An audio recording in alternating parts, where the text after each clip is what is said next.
Hey everybody, I have Jennifer Sodders here from Grief with Hope, and I wanted to introduce her to you because she comes here with such a positive message and such a positive impact, and I wanted to kind of get to know her. So Jennifer, can you tell us your backstory?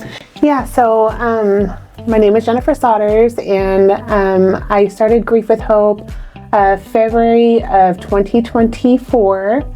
I lost my husband in February of 2023 suddenly to a heart attack.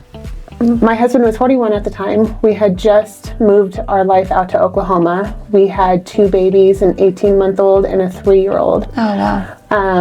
We had moved out to Oklahoma to start anew. He had gotten a really great job offer out there.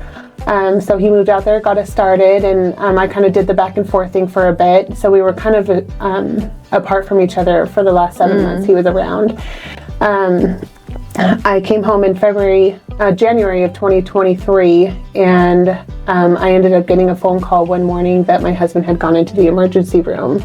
And by the time I had gotten on the phone with the the emergency room, they told me that he had passed away from a heart attack. So life completely turned upside down, of course, after that. I had to travel back and empty out our whole house and everything without him, and came back with my husband in a box. When I made it back home, I did try finding grief support, and I did try a few of the grief shares locally here, and they were great. They help a lot of people, but for me, it wasn't fitting for me, because at the time I was very angry with God, and I wasn't able to cope with it, and I went down a very, very dark road for about 6 months. About August of 2023, I ended up finding my church, Hope Point Nazarene, and really tried to find my faith. I didn't want to continue to be angry with God, because I kind of felt like I needed something to lean on. And I met my really good friend Brian Davis there, and he was really involved in the community. And I approached him one day after a church service and asked him why our church has so many things. And I asked him why we didn't have a grief support group. And it turned out that they did previously have it before COVID, but once COVID hit, it just never came back. So him and I collabed together a little bit and came up with Grief with Hope. The difference with Grief with Hope is we are faith-based, because that is how I found my way, but we don't pressure the God thing on people, because that's something I have learned since going through my grief journey, is that a lot of people are angry with God, and they don't really go to the grief shares for the similar reasons as I do. So Grief with Hope took off in February of 2024, and coming up on 2 years now, and it's become really successful for our community. Wow. So during that time, was there like one moment in time in particular that you thought, if I can't find the resource that I need, I'm going to create it? It just kind of fell into place for me. It was it kind of just, when Brian told me that he was interested in starting it with me, it kind of just put me in a place where, I could have just let it kind of just simmer a little bit, but I kind of just felt like I felt like there was a reason why I was there, and why from the time that Andrew passed away, I felt like there was a purpose, and I wanted there to be a purpose in him dying. Not that he was just dead and gone, but I felt like there was a purpose there, and I felt like reaching out to our community who were going through pain, I had enough strength to be able to create something that could help others. Yeah. How did you and Brian decide to divide roles in 2024? Brian, he's got a lot going on in the community. He has a full plate. So he always kind of told me from the beginning that he was just going to be kind of in the background. Okay. I did, when he would do the meetings with me, I did find myself where I kind of just let him take the role, and he would lead. So he kind of started just backing off a little bit and letting me get in there, and so yeah, that's Was that helpful for you to kind of like see how someone else might run it so that it was like easier for you to transition into running it in that way? Yes. Okay. Because I've always been into public speaking. I've been really good at public speaking, growing up. So I knew I was capable of doing it, but I guess I wasn't confident enough in the beginning. So him kind of forcing me into that place definitely put me in a better place there. What were some of the challenges that you faced early on? Some of the challenges were, you have to be really involved in social media. I started posting in the community that we were going to be there. We did that for about 3 months or so before we started planning it around November of 2023, and by February we opened the doors, and we ended up having like 24 people that showed up to the opening day. Yeah. So what was that like for you? Very nerve-wracking because Brian was not there. Oh. If I remember correctly, Brian was not there, and so it was very. It was kind of like all on me, and I had like this whole like all these people, and I'm been in public speaking, but for it to be just kind of on me, it was nerve-wracking, but it went really well. I got really good feedback, and we continued to have a good amount of people coming weekly after that. There's times where we have up to 22 people or so who come into a meeting still, but right now we average somewhere between 12 and 15 people a meeting. And it's every Wednesday. So, okay. Yeah. So during this process, has there been something that has been surprisingly easy for you that maybe you thought would be hard? The connection with people. I have run into like those situations where maybe people weren't exactly happy with the way things are ran or whatever. There's very few of them, but there have been those challenges. But for the most part, it's been all really, really good feedback. Did I even answer the question properly on that? Yeah, no, you did, because the question was, were there things that came easy to you? And you said the relationship building was easy. And maybe that's something that you were nervous about, thinking, how am I going to create these connections, right? Yeah. You probably spent a lot of time like playing this out in your head, like, are people going to like what I have to say? Are they going to like me as a person? Are they going to accept me? And then you get out there and you just realize, like, wow, these people are just like me, right? They're out here to build our community, to network, to engage and have these connections. Yeah, so that is one of the things, is that I have a lot of people who tell me how much they appreciate what I do here in the community. So, I think that I was nervous in the beginning that it wouldn't create like the support that I wanted, that I wasn't maybe capable enough to do it. But with all of the community support that I have had and all of the appreciation that is told to me, I know I'm doing something right here. If you have a regular group of people showing up every week, you're doing something right, right? So that's amazing. How has leading a grief program changed you as a person? I am a completely different person than I was when my husband was here. It's kind of crazy for me because I feel like my husband wouldn't even know who I am today. Really? So building this grief support group, I've always been a good person, but I wasn't like super involved in the community, things like that. So, yeah.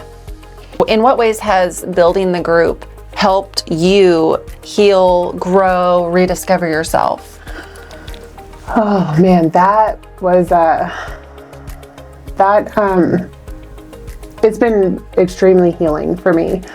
To see people come in, and especially come back week after week, because I have a good steady amount of people who come every single week.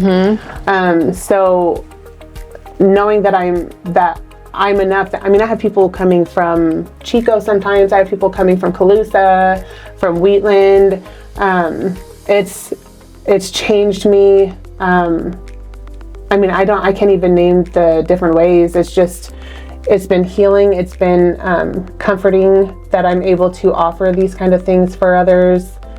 Yeah. And I know that, in some cases people might consider 15 people a small group, but considering that you really started with nothing, I mean, are you feeling like that's kind of like a medium to large size group?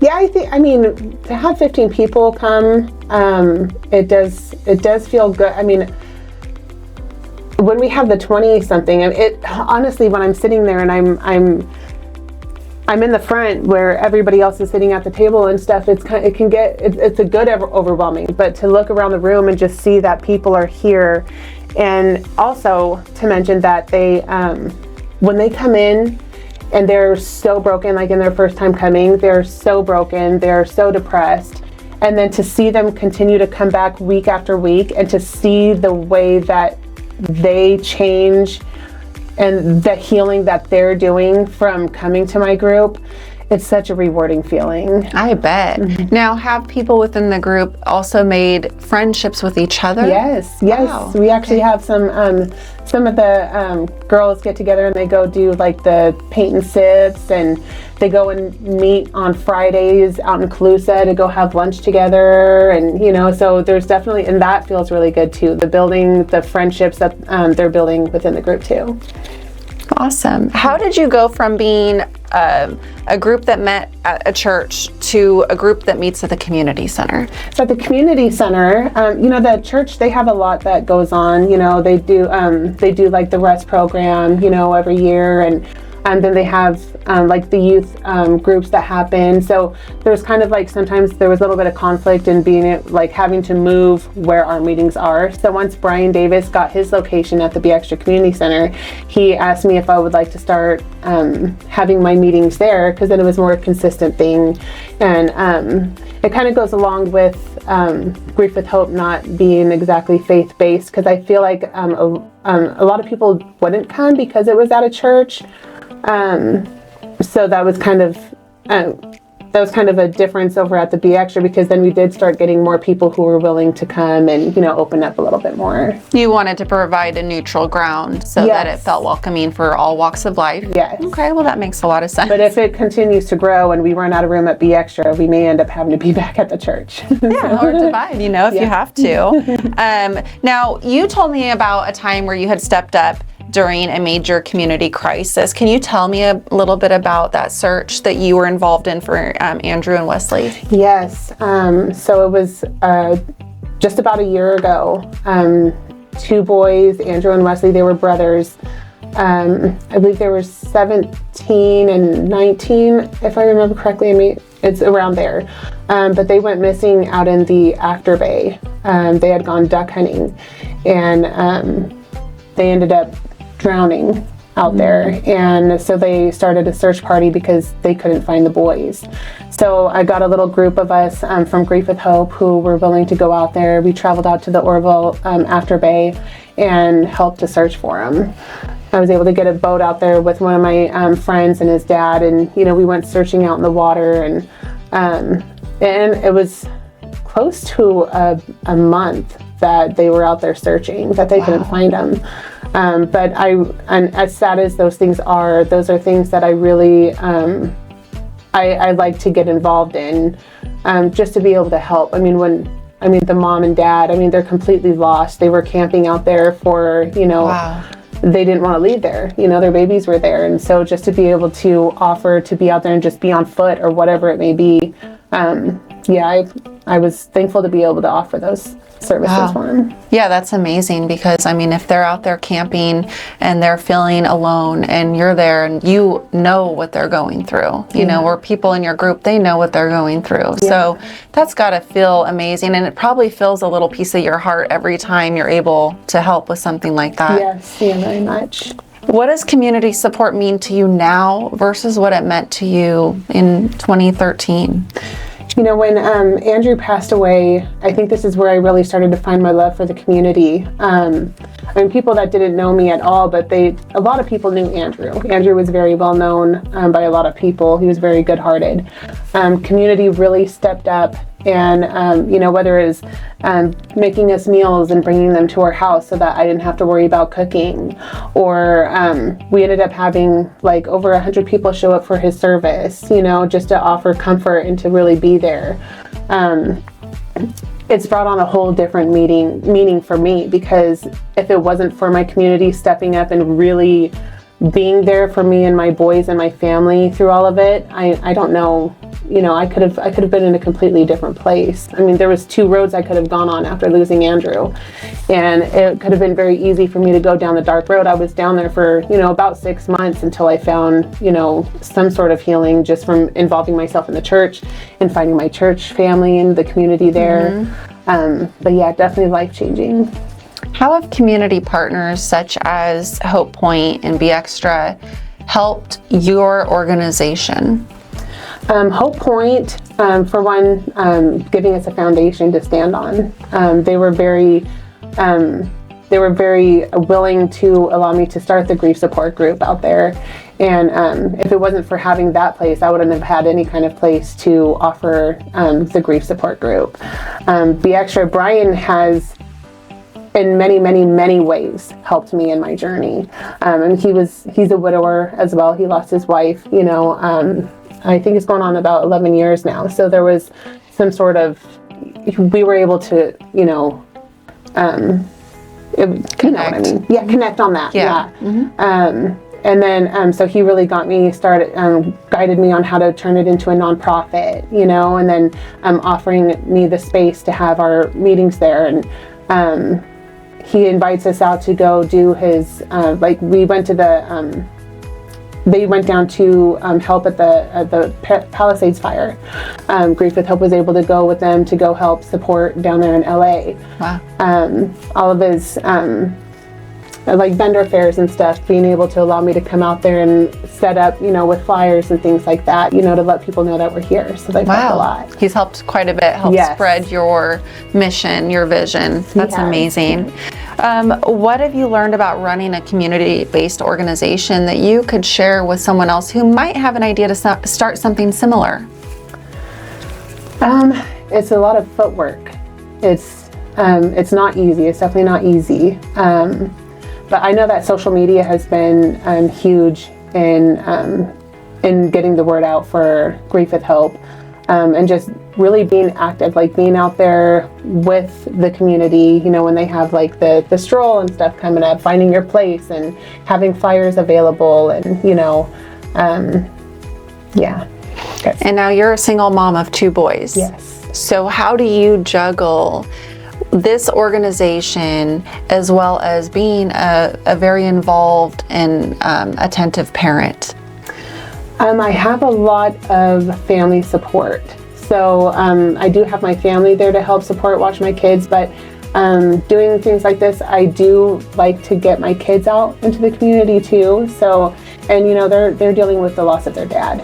And I've always been very honest, and we talk about him all the time, so they know that Daddy's in heaven. They know that my grief support group is, because of Daddy, and so I like to bring them out sometimes if we have the vendor fairs and stuff like that. They'll come out there with us, and I want them to find their connections out here also, What is one day that you hope your boys understand about why you do this work? I hope that they understand that this is all part of a healing journey. This is something that I really needed to do to be a better mom. Because when I was checked out, I was very checked out. After losing Andrew for about those 6 months, maybe even longer, it was very hard for me to be a mom. And I felt a lot of shame in that because I just felt a disconnect there. So with finding this grief support group and starting it, it's been a major, major healing point for my grief. And so I really hope that they know that I'm doing it for our family, to be a better mom, to be able to help them in their grief journey as well, because there's times that I'm lost and I don't know, when my sons tell me, I miss Daddy, or, it's hard for me to be able to, I'm trying to grieve for myself and my kids because they don't know how to properly grieve themselves. So that's the most, is that I want them to know that, this is for us as a family, and to keep their daddy's name alive. And, Andrew still gives me a purpose. He was a great, amazing man. He was an amazing father. My boys won't remember them, so I just hope that they can remember off of doing Grief with Hope, I keep his story alive, you know.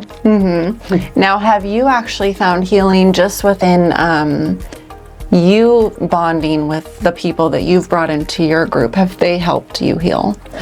The people in my group, yes. They're a huge part of my healing, and I tell them that all the time, because the fact that they continue to come, we have like a text thread and stuff like that, so to be able to support each other, you know, when we're having a hard time, we're able to talk about it, even if we're outside of the grief support group. You know, they can always write in on our text thread, you know, if they're having a hard day, and we're there to offer the support even over the phone. That's amazing. Now, has grief shifted anything about the way you show up as a mother? Yes.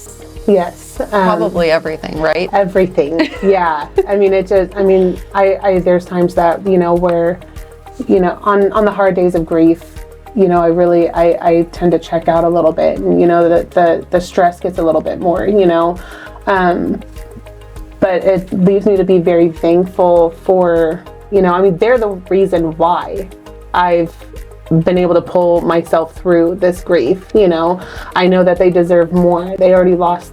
That's one of the things when I was going down my really bad path, and I was very disconnected from them. They already lost their dad. They can't lose their mom too. You know, so I know that I need to pull that weight. I need to get myself together, and I needed to really show up for them and be there. Yeah, those are some hard words to hear. Yeah. What part of your husband's memory most fuels your leadership? How much he was loved by so many people. So many people loved him. I mean, still, I go to a grocery store and somebody will recognize who I was. That, and it's not because of me, but it's because they knew that I was Andrew's wife. And I've had many people come and tell me stories that I had no idea that, you know. I mean, he helped a lot of people through really hard times they were going through in their life, and that's another reason I want to keep his name alive in this. You know, he was a good man. A lot of people loved him, and I want to be remembered the way he was remembered by others too. Yeah, that makes a lot of sense. What is your long-term, like your really big vision? 5 years down the road, 10 years down the road, where do you see Grief with Hope? I would really like to get Grief with Hope to a point where we're able to offer, you know, we have people who have lost their children who come in, people who have lost their parents, their spouses.